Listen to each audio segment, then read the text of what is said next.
जहाँ के नुमाइंदा हुकूमत जो होती है, उस नुमाइंदा हुकूमत को यहाँ पर पूरी मुद्दत के लिए, पूरी टर्म के लिए काम करने नहीं दिया जाता है। इससे पीडीपी और बीजेपी की अलायंस हुकूमत थी और यकदम फ़ौरन उनसे वो मतलब हमायत वापस ली गई। सुप्रीम कोर्ट ने ये ज़रा कुछ राहत पहुंचाई है कि उन्होंने इस मरकज़ी हुकूमत को प्रेशराइज़ किया है, दबाव डाला है कि रियासत जम्मू कश्मीर में सितंबर तक असम्बली इलेक्शन होने चाहिए और यहाँ पर हुकूमत बननी चाहिए। अगर चेंज आई होगी तो वो सिर्फ आपको बीजेपी की ऐनक से देखना पड़ेगा। क्या तो नाज़रीन, अभी मेरे साथ मौजूद हैं रियाज अहमद खान साहब, जो सीनियर रिटायर्ड लेक्चरर है और एक पीडीपी में एक बहुत इंपॉर्टेंट पोस्ट पर है, डिस्ट्रिक्ट वाइस प्रेसिडेंट ज़िला डोडा के हैं ये, और काफ़ी ज़हीन हैं ये, सूझबूझ वाले आदमी हैं, काफ़ी नॉलेज है, एक्सपीरियंस है सियासत का भी और सियासत के बाहर का भी, उनको काफ़ी नॉलेज है, एक्सपीरियंस है। तो रियाज साहब से ये जानने की कोशिश करेंगे कि अभी जो सूरत हाल है जम्मू कश्मीर के अंदर, और ये क्या समझते हैं कि लोग जो है वो किस तरफ है, लोग क्या चाहते हैं। तो रियाज साहब बताइए कि जम्मू कश्मीर की आवाम जो है इस वक्त क्या चाहती है, क्या वो मुस्तकबिल अपना देख रही है। सबसे पहले मैं आपका बड़ा मशकूर और ममनून है कि आपने अपना कीमती वक्त निकाला और मौजूदा सूरत हाल, जो सियासी सूरत हाल है, उसके बारे में हमारे ख़यालात जानने की कोशिश की। तो सबसे पहले नासिर साहब मैं कहूँगा कि बदकिस्मती से हमारी ये जो साबका रियासत है जम्मू कश्मीर, तो यहाँ पर हमेशा हालात जो हैं वो ठीक नहीं रहे हैं। यहाँ पर लोगों को बहुत से मुश्किलात और मसाइब का सामना करना पड़ा है। मुख्तसर ये कि उनको कभी आराम और चैन से सांस लेने नसीब नहीं हुई है। फिर भी आज मरकज़ी हुकूमत की मजबूरी थी कि लोकसभा के इलेक्शन आने थे, क्योंकि वो एक नई हुकूमत बनाने जा रहे हैं। तो इस वजह से हमारी रियासत जम्मू कश्मीर में भी सिर्फ लोकसभा के इलेक्शनों का बिगल बज गया और वो तकरीबन निसब से ज़्यादा तकरीबन वो इलेक्शन हो भी गए हैं, तो और बाकी भी उम्मीद है कि वो हो जाएंगे। तो इस सिलसिले में लोगों की जो सबसे ज़बरदस्त ख्वाहिश है, उनका लोकसभा के मेंबरान से उतनी दिलचस्पी नहीं है जितनी कि वो ये चाहते हैं। उनकी ये उमंग है, ख्वाहिश है, जिससे उनको बड़ी दफ़ा महरूम किया गया है रियासत जम्मू कश्मीर के अवाम को, कि यहाँ पर जो लोकल हुकूमत होती है, जहाँ के नुमाइंदा हुकूमत जो होती है, उस नुमाइंदा हुकूमत को यहाँ पर पूरी मुद्दत के लिए, पूरी टर्म के लिए काम करने नहीं दिया जाता है। कभी एक बहाना, कभी दूसरा बहाना, और उनको यहाँ से टर्मिनेट किया जाता है। और आज आप देख रहे हैं कि जब से पीडीपी और बीजेपी की अलायंस हुकूमत थी और यकदम फ़ौरन उनसे वो मतलब हमायत वापस ली गई और उनको इक़्तिदार से महरूम किया गया, और तब से आपने देखा गवर्नर रूल लगे हैं, फिर एलजी का रूल चला है, अब तकरीबन 5-6 साल हुए, और तकरीबन हम ये कह सकते हैं कि तकरीबन 10 साल से यहाँ पर इंतखाबात नहीं हुए हैं असेंबली के।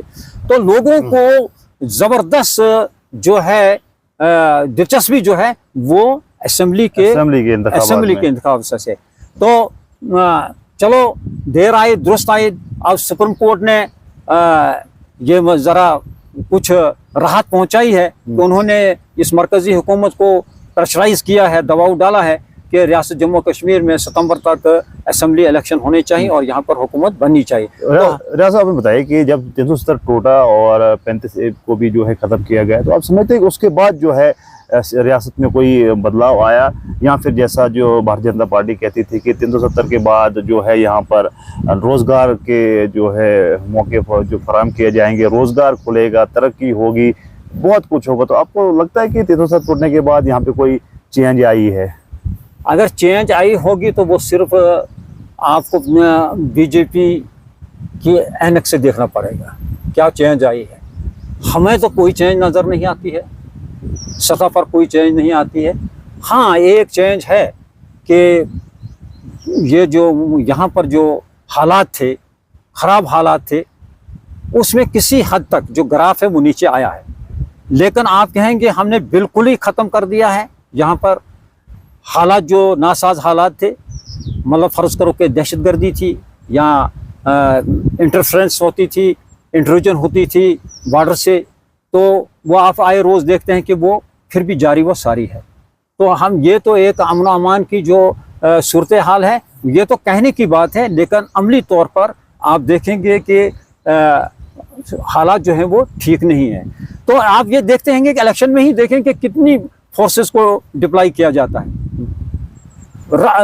नाकाबंदी की जाती है, यानी लोगों की मूवमेंट में बहुत बड़ा फर्क पड़ता है।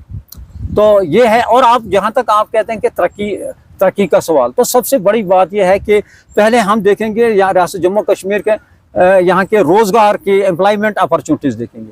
तो आज एम्प्लॉयमेंट अपॉर्चुनिटीज़ आप देखें कि पढ़े लिखे नौजवान बहुत सारे जो हैं PhD होल्डर, और टेक्निकल एजुकेशन में भी, professional education as well as general education में भी वो बहुत सारे नौजवान जो हैं दर-बदर फिर रहे हैं, और वो ई रिक्शा चला रहे हैं या बाकी और काम कर रहे हैं। अब वो मतलब छोटा मोटा कारोबार करके अपना पेट पालने की कोशिश करते हैं। या फिर बहुत सारे नौजवान आपने देखा कि रियासत जम्मू कश्मीर जो है नंबर 1 पर है, ड्रग्स एडिक्टेड है, वो इस तरफ लगी गई है क्योंकि वो डिप्रेशन का शिकार है, और वो मतलब वो इस तरफ लग गए हैं, जिससे कि हमारी रियासत जम्मू कश्मीर के नौजवान जो है उनका फ्यूचर जो है उनको नज़र आता है कि ये डार्क है, और वो यानी अपने साथ अपने माँ बाप और समाज के दूसरे अफराद को भी ले डूब रहे। भारतीय जनता पार्टी का जहाँ तक कहना है कि वो कहते हैं कि हम जो है 80 करोड़ लोगों को जो है मुफ्त राशन देते हैं। एक प्रश्न उठता है, ये तो बीजेपी का ही प्रश्न है, लेकिन मैं फिर भी आपकी राय जानना चाहूँगा कि अगर 80 करोड़ लोगों को फ्री राशन दिया जाता है, मतलब कि 80 करोड़ लोग जो है अभी भी गरीबी रेखा से नीचे हैं, क्या ऐसा नहीं होना चाहिए था? 80 करोड़ ये खुद तस्लीम कर रहे हैं कि 80 करोड़ लोग जो है यहाँ पे गरीब हैं, बिलो पॉवर्टी लाइन है, तो इसको ग्राफ को नीचे करना चाहिए था। या फिर ये जो ऐसे फख्र से कह रहे हैं कि हम 80 करोड़ लोगों को जो है मुफ्त राशन करते हो, आप इस चीज़ को किस नज़र से देखते हो? बहुत अच्छा सवाल किया आपने। ये हम भी सुनते आए हैं कि 80 करोड़ आवाम को हम फ्री राशन दे रहे हैं। तो ये अच्छी बात है, अगर गरीबों को राशन दिया जाए तो अच्छी बात है, लेकिन जहाँ तक ये तल्ख है मुल्क में तरक्की का जो होता है, तो वो होता है कि मुल्क के तमाम सेक्टर्स होते हैं, मतलब एग्रीकल्चर सेक्टर होता है, इंडस्ट्रियल सेक्टर होता है, सर्विस सेक्टर होता है। अगर उनके तमाम में इन्वेस्टमेंट हो जाए, उनकी प्रोडक्शन हो जाए, और उसका मतलब होता है कि हमारा जो GDP है वो बढ़ जाएगा, तो उससे ऑटोमेटिकली जो होता है मुल्क से जो है वो गरीबी जो है वो कम हो जाती है, और मुल्क में खुशहाली और तरक्की का दौर आता है। किसी को मतलब आप रोटी का टुकड़ा डालने से आप मुल्क में तरक्की नहीं ला सकते। चंद आदमियों को, चंद यानी गरीब आदमियों को अगर आपने 5 किलो या 10 किलो चावल दिए या आटा दिया, तो उससे मुल्क की जो गुर्बत है वो कम नहीं होती है। उसके लिए ठोस बुनियादों पर काम करना पड़ता है, तब जाकर मुल्क से गरीबी जो है ख़त्म हो जाती है। किसी को मुफ्त राशन देने से मुल्क की जो गरीबी है वो कम नहीं होगी। उसके लिए ठोस बुनियादें यही हैं कि अगर हमारी एग्रीकल्चर इम्प्रूव हो जाए, हमारी इंडस्ट्रियल डेवलपमेंट हो जाए, हमारा सर्विस सेक्टर बढ़े, तो इससे मुल्क में जो है वो खुशहाली आ जाएगी। तो आखिरी सवाल करना चाहूँगा कि एक तरफ से भारतीय जनता पार्टी इस वक्त बोलती है हम 400 पार जो है हम जो है लोकसभा में मेजॉरिटी लेंगे और एक मजबूत सरकार जो है इस बार आएगी। दूसरी तरफ से इंडिया अलायंस की अगर बात करें तो सभी अपोजिशन पार्टी जो है एकजुट हो चुकी हैं। अगर यहाँ की बात करें, भद्रवाह में भी आपने देखा कि आप भी इंडिया अलायंस का एक हिस्सा हैं, तो क्या समझते हैं आप, आपकी नज़र में जो है क्या है फ्यूचर? क्या वापस जो है भारतीय जनता पार्टी आएगी या फिर इंडिया अलायंस जो है वो इस बार जो है भारतीय जनता पार्टी को जो है पछाड़ेगी? इस सिलसिले में ये बात है कि इस वक्त जो है भारतीय जनता पार्टी और उसकी जो मावन पार्टियां हैं वो जो हैं बरसर-ए-इक़्तिदार हैं, 10 साल से बरसर-ए-इक़्तिदार हैं। मुल्क के तमाम रिसोर्सेज जो है उन्हीं के हाथ में हैं। तो वो ये मतलब अब वो अपने पार्टी के या जो कारकुन हैं उनके हौसलों को पास नहीं करना चाहते। हर कोई जो चाहता है वो अपने पार्टी के हौसलों को बुलंद रखना चाहते हैं। तो एक वेव इन्होंने चलाई कि हम 400 पार सीटें ले लेंगे, लेकिन ऐसा नहीं दिखाई देता कि ये 400 पार कर जाएंगी। हो सकता है कि ये अगर मेजॉरिटी में भी आएंगे तो बहुत ही मार्जिन पर आएंगे, यानी और अव्वल तो हमें यकीन है कि लोगों में अगर सूझबूझ होगी, उनका शूर बेदार हुआ होगा, इनकी कारकर्दगी 10 सालों में देखेंगे तो उम्मीद नहीं है, तवक्का नहीं है कि ये वो इस दफ़ा कामयाब हो जाएंगे।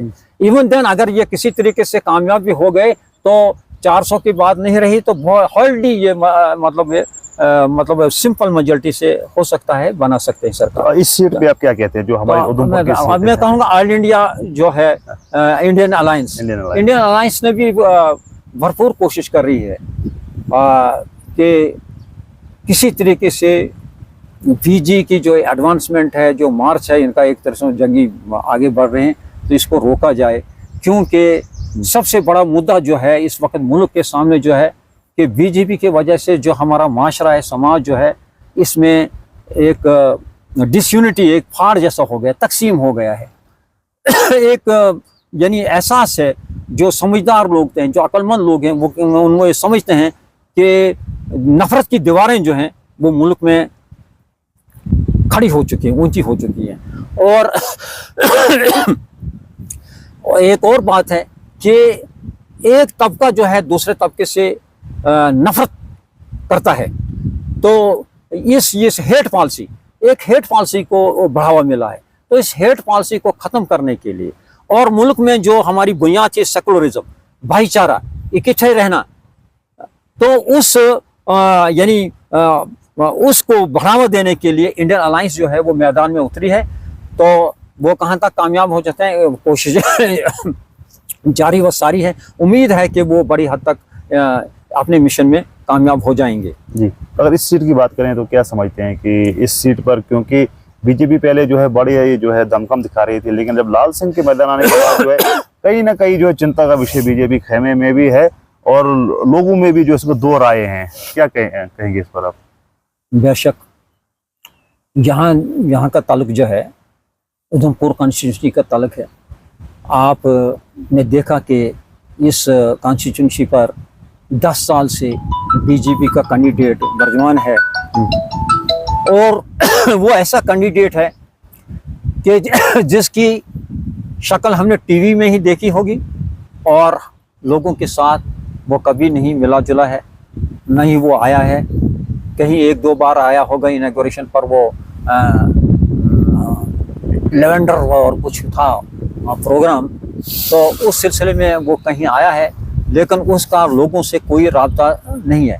एक सही लीडर, एक मुकम्मल लीडर और पॉपुलर लीडर वही होता है जो कि लोगों से घुल मिल जाए और उनके यानी एहसास जज्बात को जानने की कोशिश करे, तो वो पॉपुलर हो जाता, वो कामयाब हो जाता। तो जहाँ तक तो ये रही एक बात कि जो कैंडिडेट था बीजेपी का, ये मेरे ख्याल में और वो आम लोगों के ख्याल में ही इज़ अनपॉपुलर कैंडिडेट।